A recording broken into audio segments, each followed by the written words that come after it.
I wish that we learn about contraceptives aside from condoms. When you think of birth control, you just think of condoms. And I think that the issue with that is that for every other type of contraceptive, like, you have to learn about it yourself.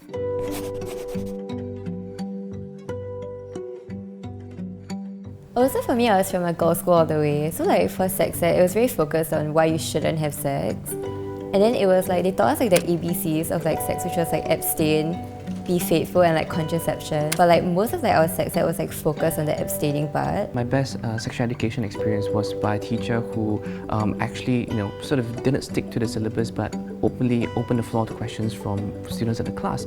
And he covered topics that, would typically perhaps not be endorsed by the school, but were extremely important to cover. For example, things like the female body, things like homosexuality, things like consent. And that was very impactful because it no longer became a biology class for O-levels, it became an important lesson about life. For me, when I was actually a first-time user of like birth control at that point in time when I went to the clinic, but I felt that it was a very, it was like a the way that they communicated with me was very blaming, or like, why do you need it, that kind of thing. And I'm just like, isn't that a good thing though? Like, I'm being very responsible here. Like, you should be like praising me. I don't understand why you're judging me so much for it. Like, my own experience getting emergency contraception with my girlfriend back when we were in uni was also a very negative one. She and I went to the clinic nearby, and we were met with staff who were not very helpful about the situation. And when we finally got to see the doctor made the consultation more of a lecture, telling us how badly behaved we were, how we were irresponsible, and how we got ourselves into this mess. And it turned out that it became more of a scolding rather than a source of support. As a result, we left thinking, this is really such an uncomfortable experience. During a time where we needed support and guidance the most, we ended up getting scolded, and that just didn't feel like the right way it should be. When I was on birth control, I didn't really realize like how much it would impact my emotions.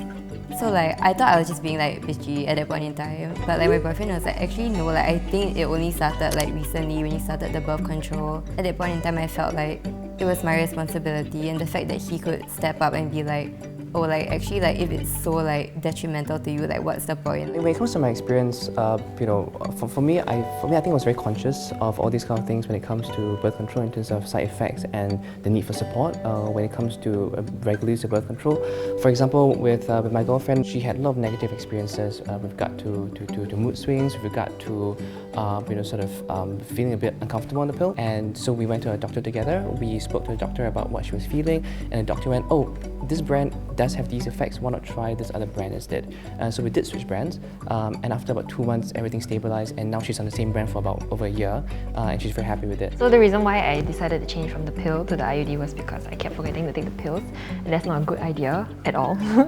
After the time that I put in the first IUD, it was super painful, dude. Like, it was so painful that I actually had plans for the day, and then I was like, nope, this is not happening. I cancelled all my plans. I went home to like lie down in a fetal position. But then now, because it's been a few years already, I think overall it's been a pretty good experience for me. When I renewed my IUD the second time, I was actually in a relationship, but I would say that there wasn't really much support. I actually went to the clinic myself for the appointment, and we had a like small fight about it, and then he started to feel bad, and he drove me home to my place after I had the IUD done.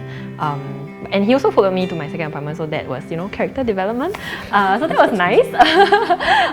But I guess I do wish that, although I do understand maybe from the guy's point of view that like they don't really have it at the forefront of their mind, I just wish that they were a bit more thoughtful. I mean, like, after all, we're dating, we're in a committed relationship. Why aren't you a bit more thoughtful about what I'm going through? For myself, for example, I split the cost of birth control with my girlfriend. It's something that actually, to be very frank, this is not something we did at the very start of our relationship. And then one day, she asked me, hey, do you mind if we split like my birth control cost, right? And at the point of time, I realized I can't think of a good reason not to. And it's funny because it never crossed my mind before, but once she posed the question to me, I realized that, yeah, we are in this together, right? This is a partnership. I know that some guys would feel like, oh, like, I don't know anything about birth control, right? So I shouldn't get involved. But I think the important thing isn't about being knowledgeable, isn't about being, solving the problem. It's about support. It's about accompanying your partner through that journey. Whenever guys tell me that they don't like the condoms because reasons like it doesn't fit or it's uncomfortable, I just tell them, have you tried trying different brands, experimenting? Because there's like based on girth, based on length, even material, it does affect how you like feel during sex. So whenever they tell me, oh, I don't like condoms because of this, that, I'm just like, are you being lazy? But I think like for me, I feel like the most important thing is to find out what works best for you. Because like birth control, like the pill really didn't work for me. And I found out after that there were other places you can get pills and like other brands that you can try. And I think if I knew that at that point in time, like I think I would have been able to make a more informed decision. If you are an educator, you are someone like in a position of authority, like it's okay to have your own beliefs. Like I have my own beliefs too, but the thing is that I think you need to educate people on their choices, not like what's right and what's wrong. Like let them decide that for themselves, but give them like the tools to make that decision. Because when you take all the information away from them, like I feel like it's even more risky. Because if you think that condom's the only thing, what if the condom breaks? What happens? I think that the point about creating these platforms is super important because a lot of times there aren't these kind of spaces, or rather people make it difficult to create these spaces, whether it's in certain communities like schools or within social groups.